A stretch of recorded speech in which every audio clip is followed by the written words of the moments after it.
Really.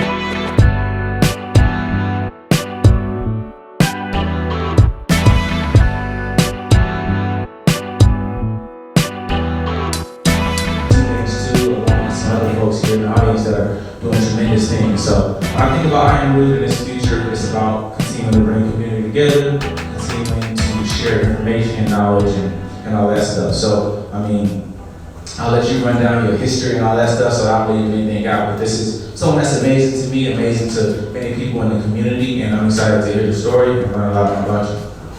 Thank you, man. Thank you. How y'all doing? All right.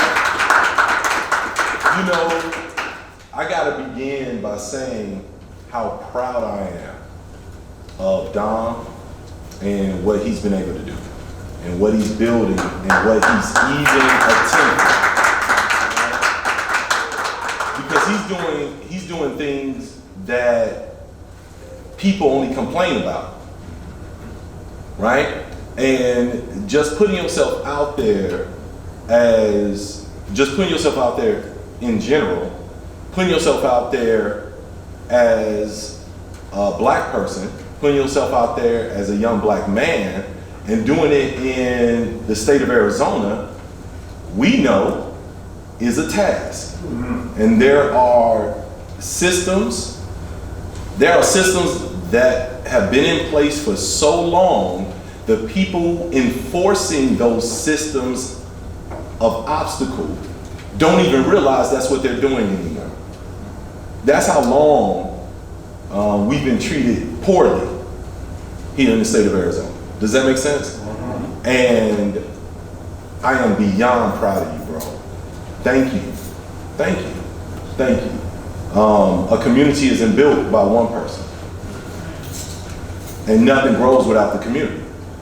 It's a mandatory, absolutely mandatory thing. I do have a confession. I ain't like you at first. So, you know, honesty is important, you know. So, I've been doing poetry in the Valley since I was 16. I'm 44, so 28 years. And that's the beginning of Black poetry events in Phoenix. Remember being at PC and rocking Phoenix College and the Black radio station out here, Magic 107. We had one of the few Black owned radio stations in the country. Was right here in Phoenix, right? Brother Art Jackson, Art Mobley. And so been doing it for a really, really long time, knew all the poets, knew everyone, because we were supporters. So I started hearing about this open mic going on. And it's like, yeah, it's open mic. I was like, who is that? Dom Rude. I was like, who's that? Who is this cat? And then I was starting to see stuff. I was like, why don't I know this dude? I'm like, you feel like a mob boss. Like he didn't come get the blessing. I need to talk to him. And because you got to protect your environment. Like real talk. You got to protect the community because it's fragile. When I finally got to meet him, he was so nice. I was like, I was trying to hate you. Why are you such a good dude? You know what I mean? And but it was all love, and it was so welcoming, and it wasn't just him, but it was also the people around him. You know what I mean? He surrounded himself with that spirit. I can always tell who someone is, not by how they treat me, because people usually treat me well, and people tend to be on their best behavior around me. But I look at the people around them, and that's how I know how they act when I'm not around. You know, and the people around him are stellar, and they're solid. So thank you, brother.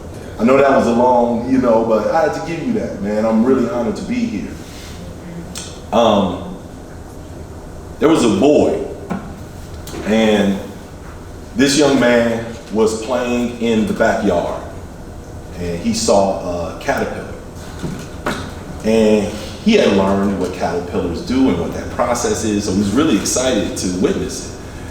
And he's watching the caterpillar, he's coming out every day, and eventually the caterpillar did what caterpillars do. And wove a cocoon and Now it's in there growing and developing, and this boy is he's over the moon, right? He's checking it every day. This is his thing. And it's a little sheer, right? The cocoon, you can see through it a little bit, so you could see the wings and all of that. And one day he noticed that the butterfly that was developing was trying to get out of the cocoon. I mean, like really, really, really pushing and trying to get out. And the boy was like, needs my help, like he's not gonna get out. I gotta help. And very delicately, he kind of got a little something to open it up a little bit and kind of made it available, and and eventually the butterfly like kind of pushed and got out. But instead of flying away, it fell. And it was obvious it wasn't gonna live. And the boy was devastated. And he picked up the butterfly and went to his mom. He's crying. He's like, this is my pet, and I think he's dying. And the mom asked what happened. And the mom told the son, that butterfly needed to get out of that cocoon on its own. That's how they build their strength in their wings, through the resistance. It needed the push, it needed the struggle to be strong enough to survive the world. Technology can stop us from developing the wings that we need to survive the world if we are not careful. So today's topic being around connection. How do you stay rooted in a digital world? That's what that really made me think about. Me and the brothers was talking in the back about that very thing. So let me tell you a little bit about myself and how I feel about staying rooted and being able to stay rooted as we've seen technology just do amazing things. So I'm from Chicago, and when I was 1, separated from my father. When I was 2, my mother died by suicide. And growing up on the west side of Chicago in the late 80s, early 90s, in the midst of the crack epidemic, I think you all will agree that the crack epidemic for the urban black community was one of the most devastating eras in the history of black folks in America. And one day it will be recognized as such. And we will see that many of us, especially in the Gen X category, we are living with urban PTSD. Some of us were child soldiers, no different from Rwanda, and everything else that we study. We're just not allowed to call it that. So in that journey of trying to figure out who I was and who I am, I found poetry when I was 14, and that helped keep me right. And the thing about the poetry that I didn't understand at the time was that I was not telling my story alone. I was speaking for those who couldn't speak for themselves. And that was a responsibility that I began to take very seriously. And to this day, I believe that a true poet, a griot, like, we're not the first ones to do this. There's nothing new under the sun, just new ways to do the thing that has been done since ancient times.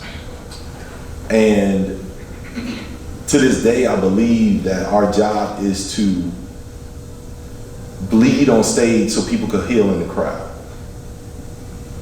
So I cut my wounds open and reopen them and reopen them and reopen them. And I bleed up here so people could feel heard, have words to describe what they're going through out there. Does that make sense? Mm-hmm. So when we think about who we are, especially when we talk about who we are as a people, we are made and built to be connected to things bigger than us, to be rooted, if you will, to our ancestry, to our planet, to our bigger power.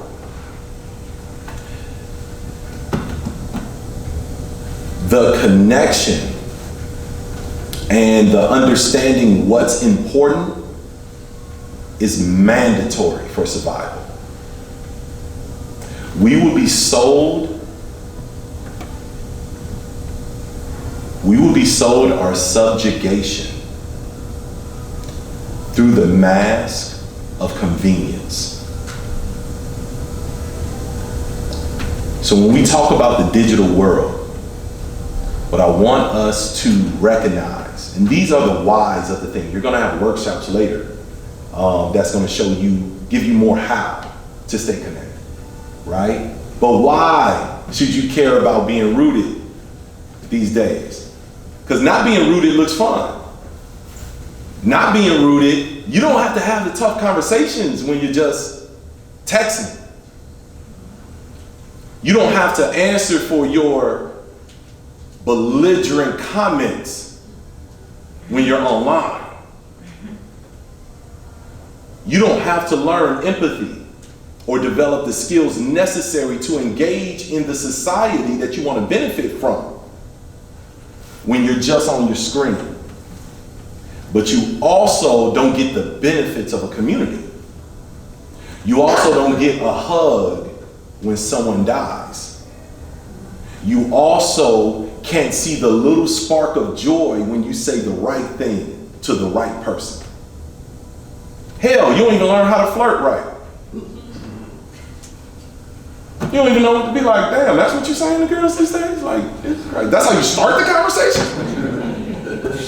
With photos? Like, you know what you used to have to do to get a photo? Oh my God. Q, do y'all remember? And I'm sorry, but this is funny though, I gotta say it. Do you remember ever getting connected with a girl that you just never saw before? And y'all talked for like months until you can like take a bus over to that side of town and finally see her and be shocked. You know? Like, she got a cousin? Let me talk to her. You sound cute. See, this is the stuff y'all didn't have to, the struggles of the game. You didn't have to deal with. Your grandma picking up the phone while you on it. Right in the middle of some slick you saying, Granny, put the phone, come on. Put the phone down, you know what I mean? So technology and this being enamored by what's new is not new. I could imagine the conversations when the telephone was introduced. What I need that for? I need to talk to them, I walk down the street and talk to them. You want to talk to somebody that ain't even here? You're weird. That's strange. The advent of just the camera itself. So many communities thought it was taking your soul and wouldn't let you do it. That's the devil. Wouldn't let you do it. But none of these things are the devil. They are tools. And that's what we got to remember. Our technology, the things that make life convenient, they are the tools. They are not the thing. So my question is, and my challenge to you, and my invitation is, what is your purpose? And are you living in that purpose? What is your purpose? And has your purpose changed?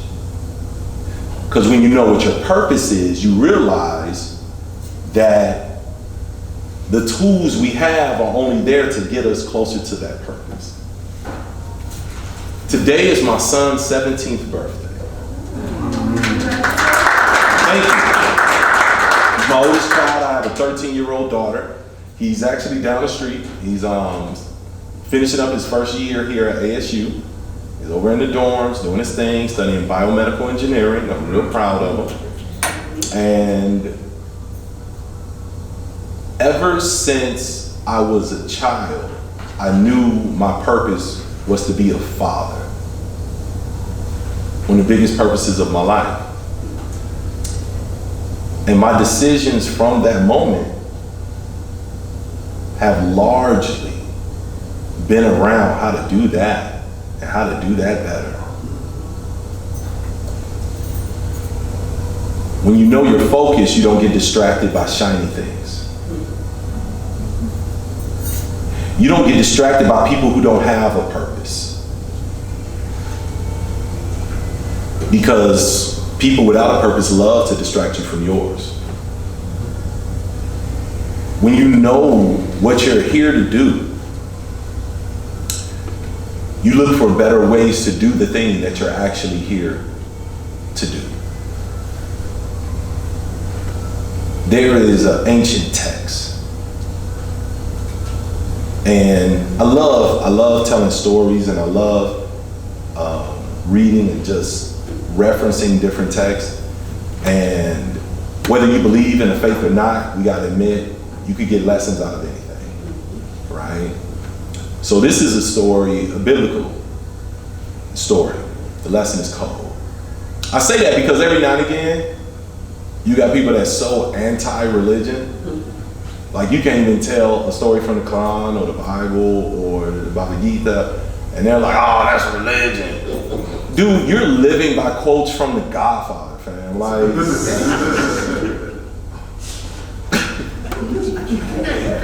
Like, dude, you're reading fiction and you live by those quotes because it's a good life lesson. Like, just take the lesson, fam. I ain't say you gotta commit your life.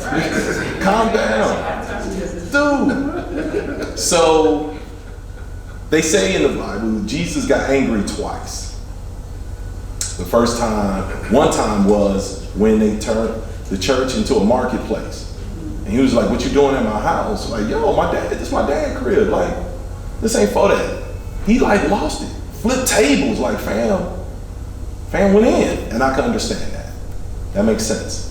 The other time was when he came across a fig tree that didn't have any figs. And they say he lost it. He like flipped out. Now, I'm thinking about someone who has been described as unconditional love incarnate and manifest. And he's only been angry twice. They did a lot of bad stuff to this guy. He was in some really peculiar situations. You know, I'm a novice on this stuff, but I know that much. And he kept his cool the whole time. They spit on this dude, they cussed him out. They killed him. Kept his cool, never got angry. He got other emotions, never got angry. But he came across a fig tree that didn't have no figs and snapped. From the outside looking in, no disrespect, it seemed a little overdone. It's like, dude, like, if that was your boy, you'd be like, fam, like, you gonna mess that up, we going out, bro, like, quit tripping over this tree. So I had to think to myself, because I know everything happens for every word, and you gotta study the language of it. The fig tree had no figs. Not the tree had no figs. Not the fig tree had no fruit. Not the tree had no apples. The fig tree had no figs. Why would a reasonable person be angry about that? Why would someone who's a manifestation of a higher consciousness be upset about a fig tree having no figs? And then it hit me. What are fig trees supposed to do? Produce figs. The fig tree was not doing what it was put on earth to do. And then say the fig tree didn't have fruit, because if the fig tree had apples, it would still be a failure. Because I didn't put you here to have apples. I put you here to have figs. What that tells me is that it's even not good enough to be successful in the thing you wasn't put here to be successful in. Success isn't enough. Are you being successful in your purpose is the question. So that whole story gave me something ill. It told me that if I do not do what I was put here to do, if I do not live my purpose, first I gotta discover it. So I gotta have enough reflection, enough emotional intelligence to decide what that is. But if I do not do what I was put here to do, I have legitimately earned the wrath of God. That's deep. Man, that is deep. That's heavy. That is heavy. And that is as good of a reason as any to stay rooted, to not be distracted from why you're here. People need people, not representations of people. And the screen is only so good.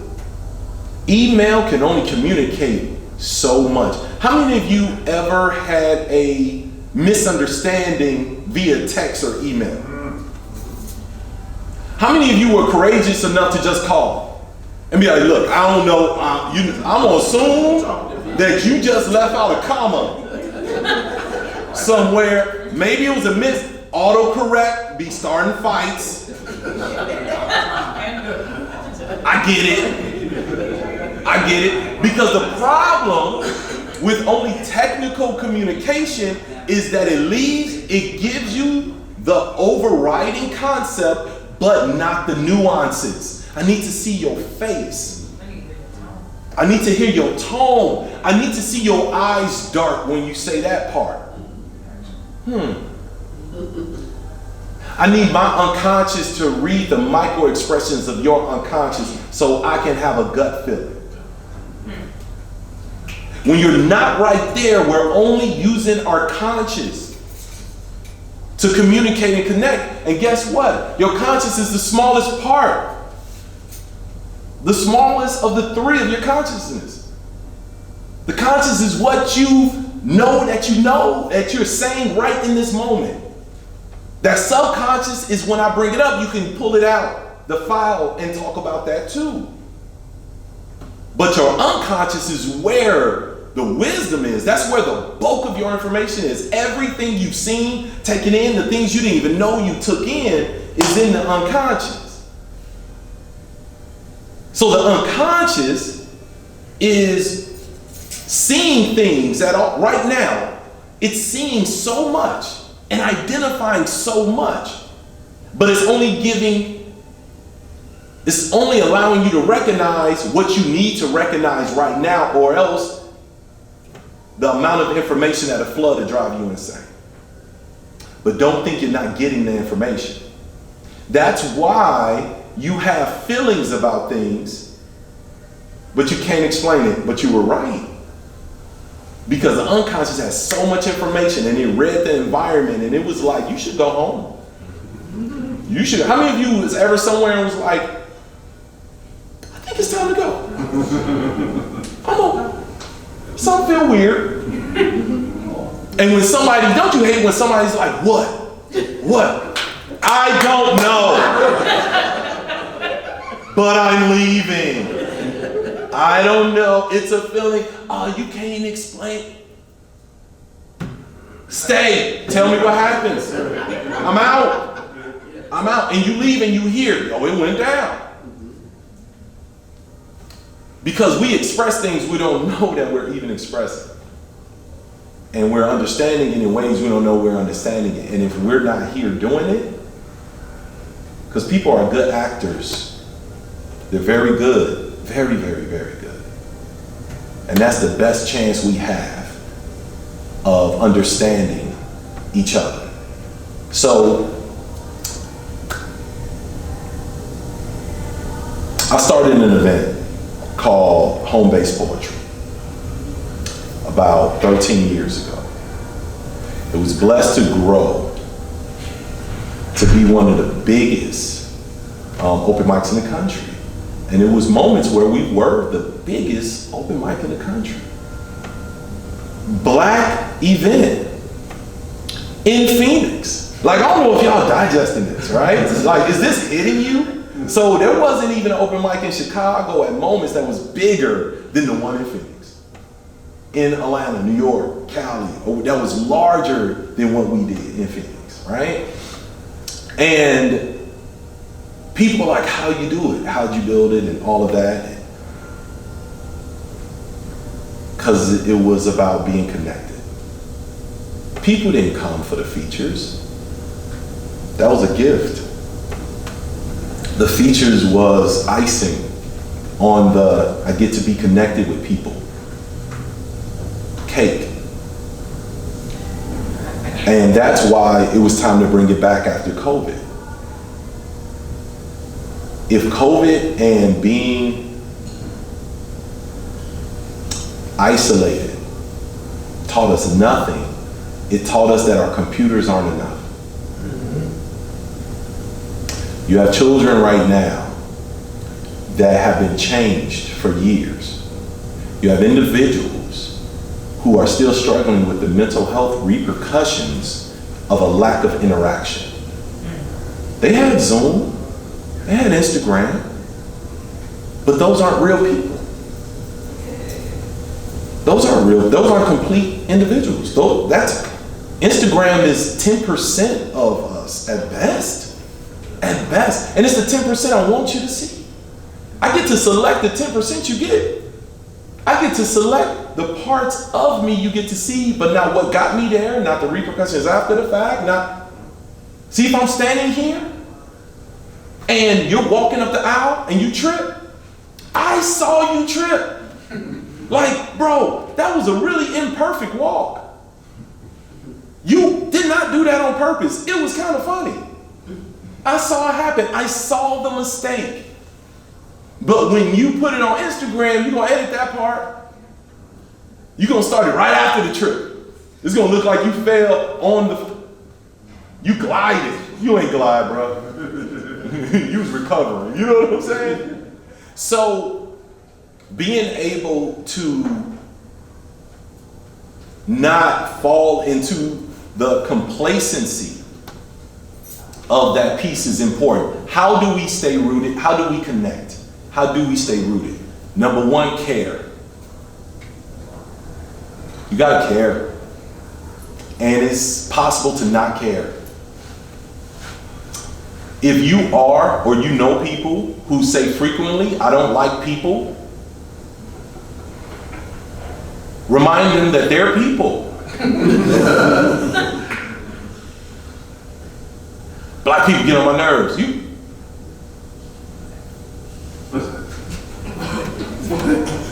Did I misread the melanin or something? Like, you know that's... We have to care about ourselves and about how we affect the people around us. Without that care, we're making the world worse. There's no such thing as neutral. There's no such thing as neutral. This is a light switch, you on or off. You helping or you're hurting. There's no standing still. It's like the moving walkway at the airport, but in the other direction. So if you stand still, you move backwards. If you want to stay where you are, you gotta walk just to stay where you are. Because life is the constant pull against the natural negative. This world is killing everything on it at all times. Gravity itself, life is gravity. Something that's pulling you to the earth for you to stand, for you to lift your hand is a resistance against a natural force. Because guess what? Some people don't have the strength to do it. All right. Y'all looking like, yeah. What does that have to do with being rooted? The reason I feel like this stuff is important, because there are entire factions that want us to just blow away. And without the roots, that's what we'll do. And that's what we're doing. We're seeing members of our community and our society picking up philosophies that are not ours. They're not ours. But they've been packaged so well. They look attractive even though they're stupid. Have you ever had someone make just a really dumb argument? Like they're contradicting themselves in everything they're saying. When you can't agree on the facts as a foundation, you're in trouble. You're in trouble. And we left the information age and moved into the filtration age. The thing isn't getting the information. The information is readily available now more than it's ever been before. But this strategy was cold. When you study strategy, you gotta, like, if you take your emotion out of it, you gotta, like, damn, that was cold. Y'all want the information? Fine. I'm gonna give you too much. And I'm gonna give you a bunch of wrong information. And let's see if you wanted enough to filter through it. You ever see the Law and Orders where they request a document and the office don't want to give it to them, but they got to, so they send them like the entire file room, and now you just got to go through and find it? That's the deterrent. If I give you the internet, how do you know to look up MOVE and what happened in Philadelphia back in the 80s? You don't know to look that up. How do you learn about Black Wall Street if you don't know what's true or not, because there's so much information out there? Because right next to the Black Wall Street file was the world is flat file. So you don't know what to believe. You don't know what's real. And so being able to love on and remember what's important is the only thing that's going to get you through. Very often, we believe that we are controlling our apps. We're pushing their buttons, not recognizing that we're the ones having our buttons pushed. I'm working on my doctorate in psychology right now. And thank you.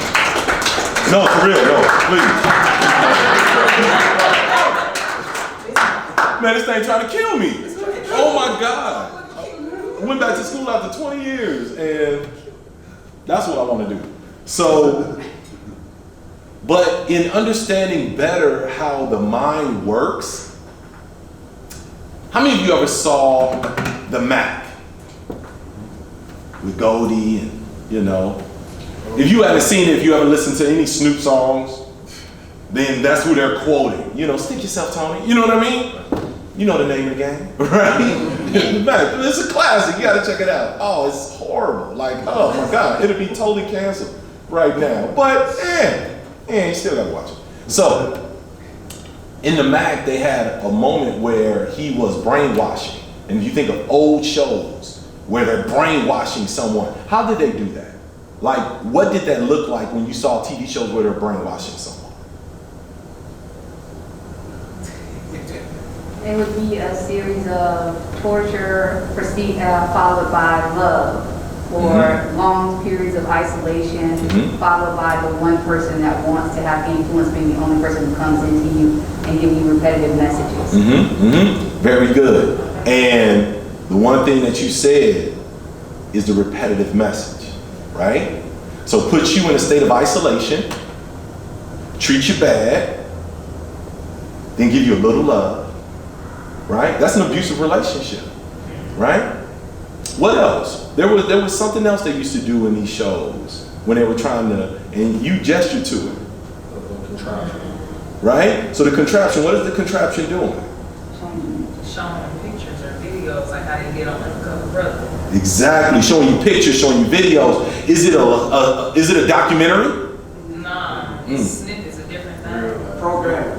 Yeah. Constant stimulation. Rapid fire images, statements just popping up. Hard to understand it. Hard to understand it if you think they're trying to get you to understand it. They're not talking to your conscience. They're not talking to your conscience. You can't consciously even decipher what's going on. They're talking to your unconscious. They're reprogramming you, so now you don't even know that you're doing the thing they wanted you to do in the first place. You think you wanted to check your profile. You didn't want to check your profile. You wanted to go get something to eat. We are living in every moment but the present. We literally look at our phone or talk about or take pictures or whatever for something that's on the way. Even take technology out of it. Some of you right now are sitting here clearly enjoying this. I mean, obvious. But you're sitting here and you're also thinking about what you got to do later. You're thinking about what you got to do later. And then when you get to later, that thing you couldn't stop thinking about, now that you're doing it, you're thinking about what you got to do after that. A distracted warrior can't defend.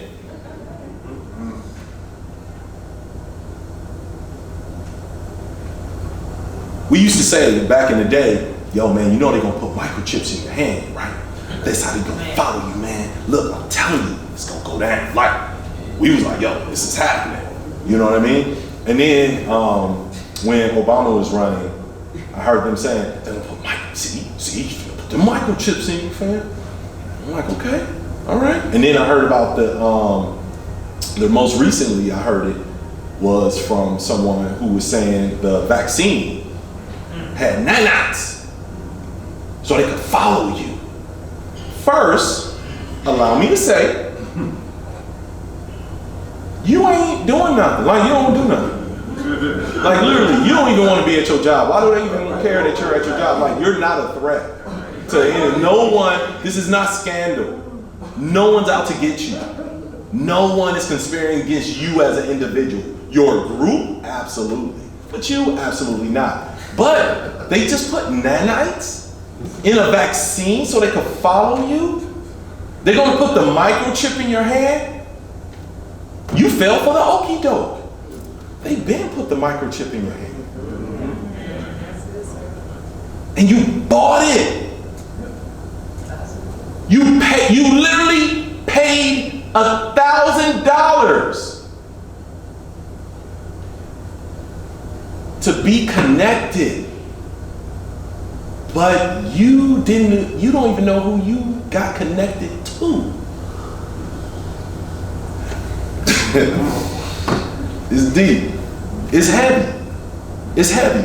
And do we still use it? Absolutely. You don't want to be the person that when email came out, I like my handwritten letters. I ain't getting no email address. There was a whole lot of people that refused to get an email address for a really long time.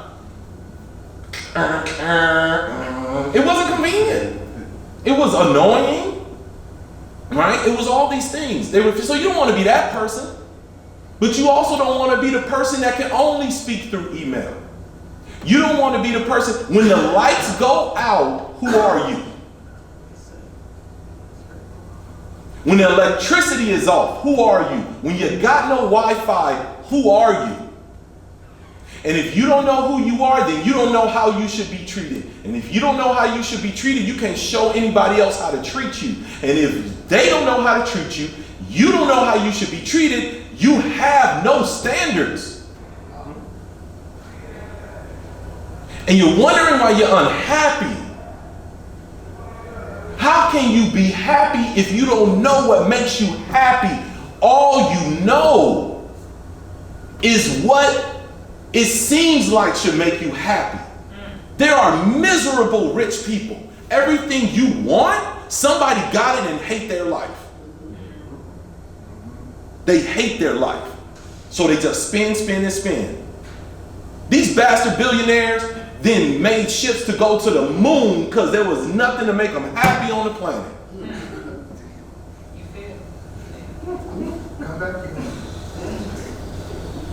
Y'all just gonna go to the moon willy-nilly, bro? Like, right. That's a thing? Like, you're allowed to do that? We can't cross. We gotta take shots to go to Ghana. You get to leave Earth And come back. and come back. You can leave. Just stay. Stay there. You know what I mean? So, and I just want to make sure I'm getting everything, and then I'm gonna let you go. I ain't looking at the time, so I'm assuming I'm winding down. This is not a condemnation of technology.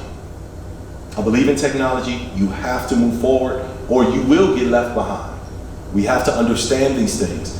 The problem is when they are no longer a tool, but they become the thing. Social networks, are they really social? Right? They have some to it.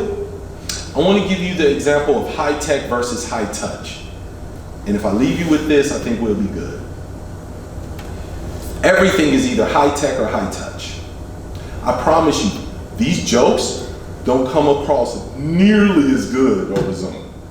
Not nearly. It's the interaction, it's the engagement, it's the fact that we're both in a room with the AC pumping. It's the fact that I get to look you in your eye and you know I'm looking at you, not at the screen. It's almost a feel that you get. It's the fellowship. It's the we're in a room together. Like I'm sitting next to somebody that's focusing as hard as I'm focusing. Let me glance over. This is called high touch. This is high touch on the best level. And you move over to high tech. The challenge is high touch takes effort. High touch takes work. To pull up to a girl's house on a date and get out the car and go to the door instead of texting her to come out. That's effort. That takes a little extra work. Possible discomfort. Because her daddy may answer the door. Her brother may answer the door. So I kind of don't know what's going to happen. But texting, that's safe. So I'm just going to text. And I do it so much, I forgot how to, I do high tech so much, I forgot how to be high touch. And now when it counts, I can't keep a relationship. And now when it counts my kids, I don't know how to engage them for real. So I just put them in front of another screen. And now they're worse off than I even was.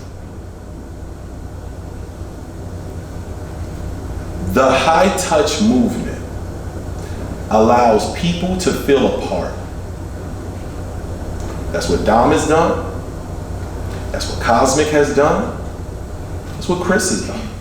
That's it. It's what you've done. When we have done events where we get to love on people. My aunt who raised me passed away during COVID. And losing her was hard. What was harder is that I had to deal with it in a house by myself. And where I'm from, and my people are from Mississippi, and that good old Southern wisdom, you can't beat that, period. I don't care how smart you are, you ain't wiser than Granny out of Clarksville. You just ain't. And every time someone passes away, and this is who we are as a people, we just need to be in the same room. Have you ever heard that? I want you to come, I don't need you to say nothing. We need to be in the same room. When we lost our brother King Savior, a poet, legend, it broke our hearts. And that happened just months ago. I needed to be in the same room with other people that knew him. We didn't have to tell no stories, but just being around each other was powerful.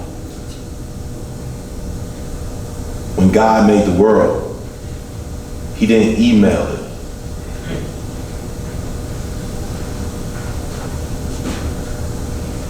When we go to the Grand Canyon,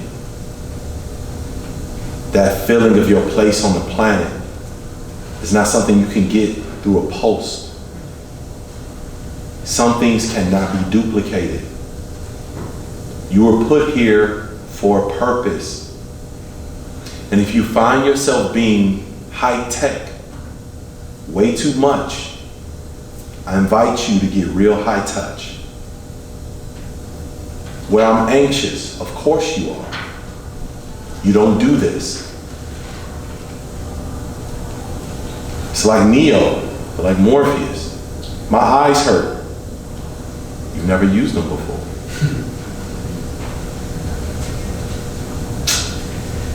Y'all should have been way more excited about that reference. That was a cold scene, fam. That was a cold scene, fam. That was a raw scene. You've never used them. We was like, yo. And in a place like this, we need you to be rooted more than ever before. Society has changed. Society has enhanced. Society has all gone. All of the grays have started to retreat to their blacks or to their whites. All the shades of colors have started to retreat to the primary color that they hold. People are more comfortable with hate than ever before. People are more aggressive than I've seen them in my life. I've never seen it like this. I haven't. High tech is allowing people to become and embrace who they are by finding groups that can identify with them. And it's allowing them to be all right. And that is so beautiful. But it's also allowing the psychos to find other psychos, the hate to find more hate, and they're recruiting aggressively. There is a war waged on blackness, and it's out in the forefront. It's not even taboo to say out loud anymore. And it's recruiting. You can't even talk about black in schools. Your hair is a crime and a reason for you to not be able to make a living in some places. There are still sundown towns all through this country. We are in a space that demands you not to be distracted. We need you. We need you connected. We need you rooted. Because this wind, this hurricane is here and it's doing everything in its power to blow you over. And I need you. People that look like you need you. People who don't look like you need you. People that don't know you exist need you. People that think they hate you need you. But how would you ever be able to withstand that hate so you can be who you are if your philosophies, your perspective, your lens is through somebody else's lens? And this is why it is mandatory to be connected, to be rooted in this digital age. Thank you.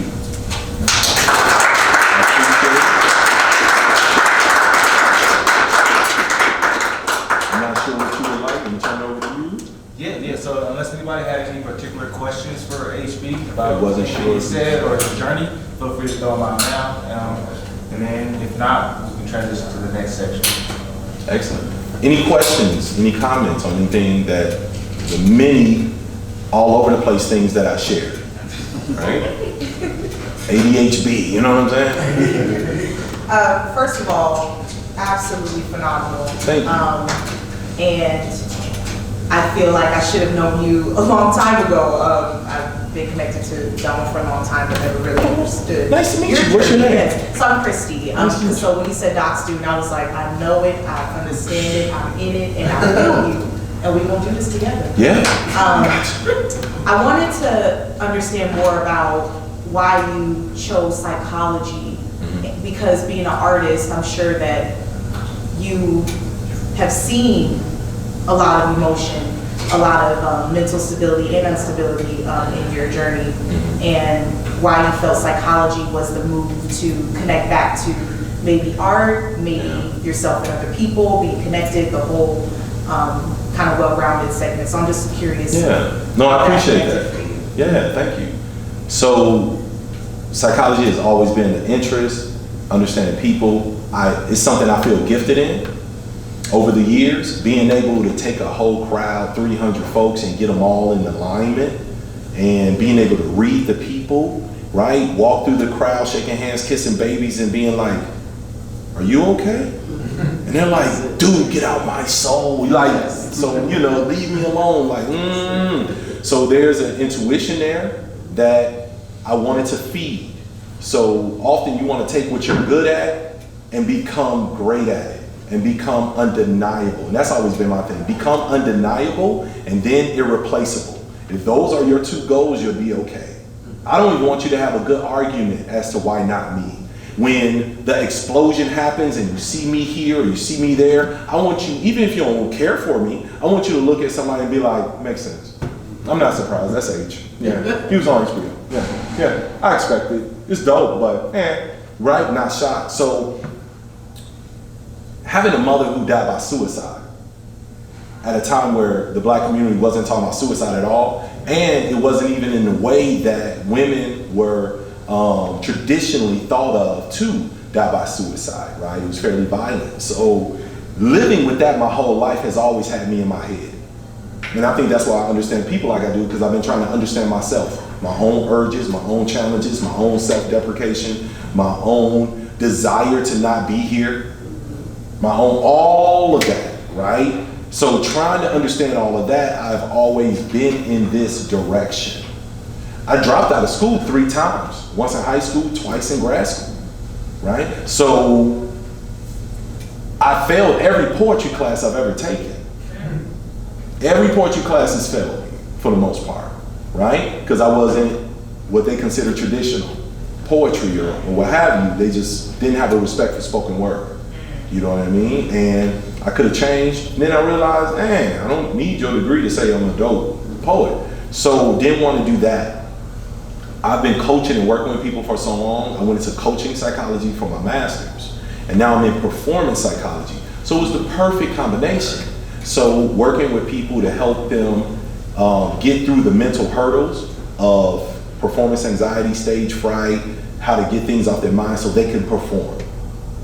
They can hit that stage, they can perform on the field, they can perform as a businessman, they can perform as a parent.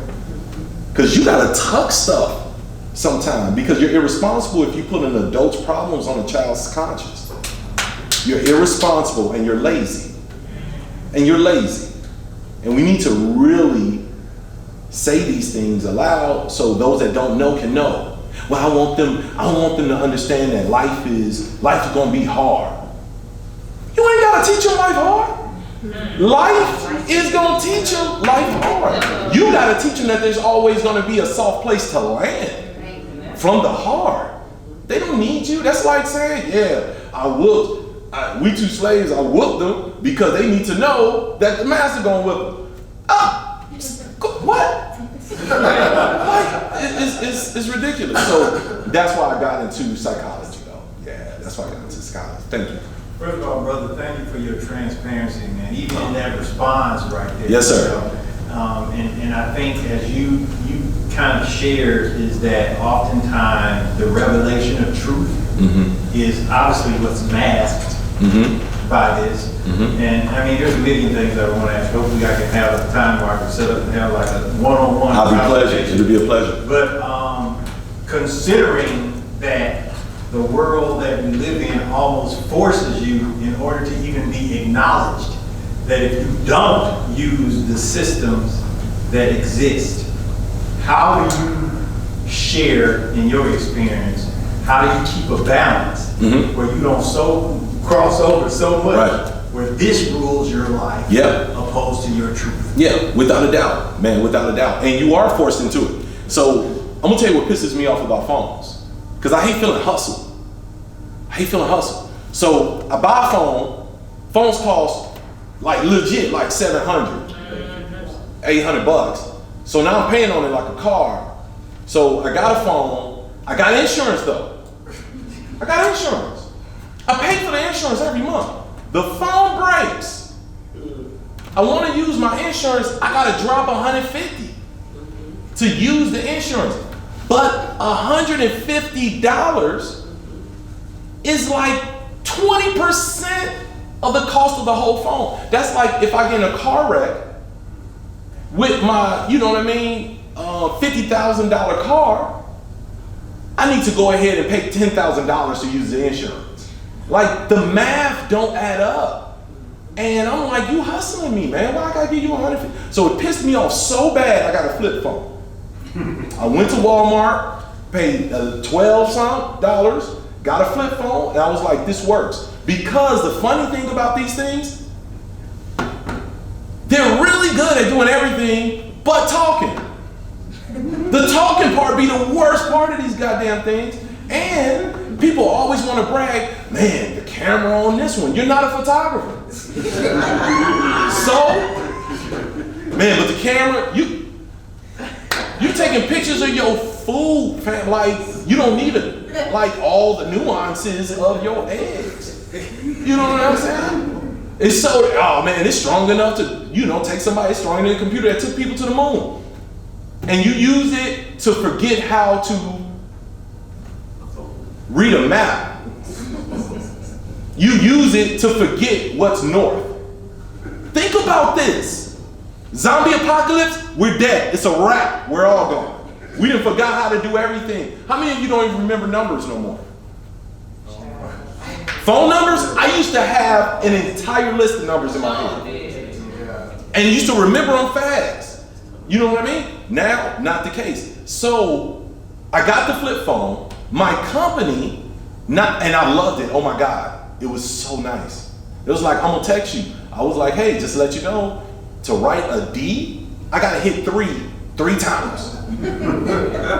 Like, it had a C prompt. You know what I'm saying? Like, it was the black with the green writing on it for the text. I was like, this is great. I love this because I'm spending more time with myself. Because technology has become a way for you to ignore the demons you need to work on. And have given you filters and applications so you can lie that you even got the demons in the first place. And then you got people on here like with this toxic positivity lying to you. So every breakup, Queen, you ain't need him anyway. Queen, you know what? I need a real one. Maybe you need to work on you. How about, is that even possible? Is it even possible that you got some personal work to do? Right? So next thing I know, my company comes out with an app, and to make money, I gotta get a smartphone. And I was forced back to get a smartphone. So how do we deal with that? We try to stay aware. Be aware that you've been doing it too much. Ask yourself, every time when you want to grab it, like do little tricks. I'm gonna go to the store, but I'm gonna leave my phone. Yep. I'm just gonna go to the grocery store. If you start getting nervous, like, well, what if somebody call? Ain't nobody finna die. Ain't nobody gonna die without you. When the last time you legit saved somebody's life because they called you in that moment of emergency? You're not even trained. You don't even know CPR. What you gonna do? The best thing is they get your voicemail, so then they can call somebody else that could probably really help them. You know what I'm saying? We create these stories to justify the behavior of the addiction we can't get rid of. If you're getting all your dopamine hits from this, that means you're not getting them from your kid's smile. You're not getting, if you get your affection from here, that means when your woman touch you, it don't feel as dope as it should. You're looking at all these photos and you want your spouse to look like that when they don't look like that. So now you're putting pressure on the people who love you, because loving you ain't enough. Loving you ain't enough. Now I gotta not just love you, but I gotta look like an imitation of, when it's a woman, a black woman in the first place. Come on. So be aware, because I fall into it. I'm on this thing. I'm like, yo, I need to quit. You gotta feel it. You gotta know that you're doing too much.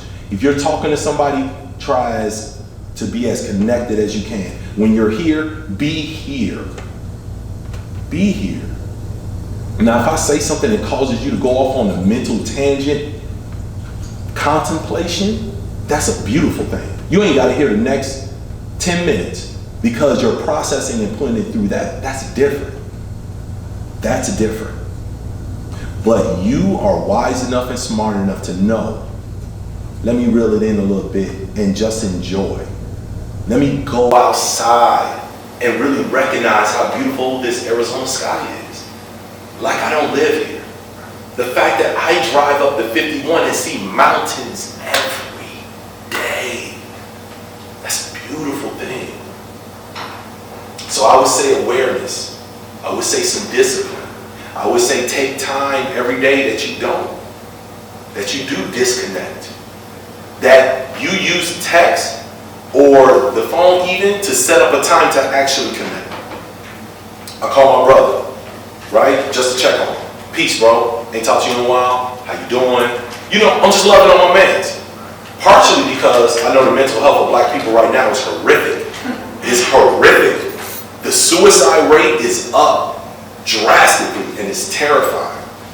So I call and check on a brother that got it together. Let me check on the brother that's the man that people look up to. Down. I call and check on you. Little bro, how you doing? You good? True story or true story, right? Text ain't enough. I need to hear your voice. Every now and again I say, I need to lay eyes on you.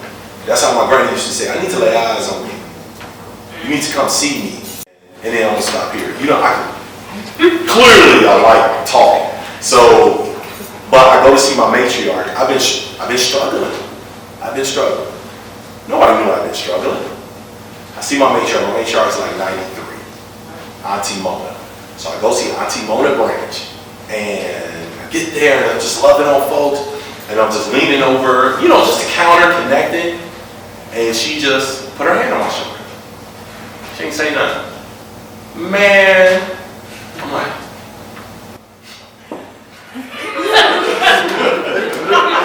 yo, she ain't say a word. You know I love you. She said that, you know I love you. I really need to be loved right now. Like, it was so powerful. I don't get that when we talk. And it would have been insane for me to be on my phone and miss that moment. So what are you missing trying to make sure other people don't miss what you're doing? Some people, if they're not there, it wasn't for them. Let's take a picture. Man, if you don't get away from me, and don't post a picture about me unless you ask. Be like, you put a picture of me and you ain't asked me? How you know everybody know where I was? I probably lied to people, man, take that. I'm from Chicago. I'm like, hey, you don't know the story I told, you know? So that's how I would handle it. Without a doubt. And I'm gonna get out the way. Let me just say this. In order to move that connection forward and to keep us rooted as a community, Phoenix has enough black people. But all the black people think we don't have black people. And everybody think that ain't no black people from Phoenix. First off, when you meet one, I'm gonna tell you, do not say, is black people from here? I need you to say, thank you. That's all you ever say to somebody that's from Arizona, because we done came from all over this earth to convene on their land. Don't be Columbuses and get here and act like you damn discovered Phoenix. Phoenix was here, whether you thought they was relevant or not. They was here. Whether Phoenix did, black folks did things differently than you did in LA, Chicago, New York, it don't matter. This is their home, their 3, 4, 5 generations. Arizona. So when we see somebody from Arizona, we say thank you. And they appreciate us bringing more of us because we just building them numbers. So because we got so many black, we need more. We need more. Phoenix needs more and we deserve more. And we got people that's out here doing it, but the things that's being done won't keep being done if you don't show up. If you don't show up, and if you don't tell people to show up and hold them to that. Hey, how many black events you went to this week? This month? Oh, I ain't been able to get out. Okay, cool. Just know they won't be there when you are ready to get out. Because there are entities that don't want us to exist. So I started a production company. And we're gonna be doing, for the first time in my life, I've never done so many different things at the same time for the community. Never. And I'm nervous. A little bit of fear in there. It's gonna be hard. But I tell my kids all the time, something being difficult and you being scared, those are not good excuses to not do something. Fear and toughness is not a good reason to not do anything. So we're gonna do it. But I'm also humble enough to ask for your help. It's called Good Energy Productions. So when you see these things, know that that's us. I need your help. You can look us up on Instagram, Facebook, Good Energy Productions. We're doing HomeBased. We're starting a Shades of Black lounge kind of club night. March 7th, that's gonna be every Saturday. And it's for the entire diaspora, the international black community, as well as the American black community. Not our, they're all our, right? Black community, so it's everything from music-wise, from Afrobeats to hip-hop to reggae to R&B. Come show out and be grown. Adulting done right. For the black gay community, we have the Chocolate Rainbow open mic coming out. Because I am damn tired of how the white gay community treats the black gay community. They're my people. They're my people. They're ours. And I don't care your philosophy. I don't care your idea. It don't matter. That's family. Don't nobody, you could debate after you let other cats know that's my family. I talk about them. You don't get to talk about them. Y'all know how that roll. You don't get to say nothing. I get to say something. Mind your business. So we don't do that right too. And we have our gospel events that's going to be coming out as well. The soul sets. And there are different members of these communities leading each one. I'm not doing it. We have Nina Ross leading the Chocolate Rainbow. We have Roshandra Carnes leading the soul set. Right? Source of Unlimited Love. The people deserve more. And the change makers are going to give them more. We need you to make sure the change makers can continue to exist. It's the only way we're going to stay rooted. Thank you. Thank you for your time.